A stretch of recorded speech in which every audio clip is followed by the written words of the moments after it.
Close ka ba kay Lord? Baka akala mo lang. Close tayo. May closure dapat. Sabi ni Lord, closure. Close tayo. Are you sure? Yun po. And in humility, we do this in humility. Wala po tayong pwedeng ipagyabang sa Diyos. Yung sasabihin mo, Father, nagsisilbi naman ako sa simbahan, ganito ako, etc. Hello. God wants your heart. God wants my heart.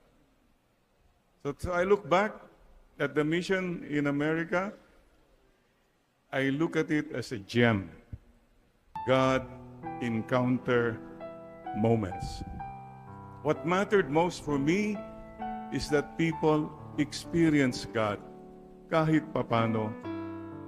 When they joined me, when we met, encountered them. Yun po ang pinaka-importante. Never mind the long journeys, never mind yung mga abala, may mga problema, never mind.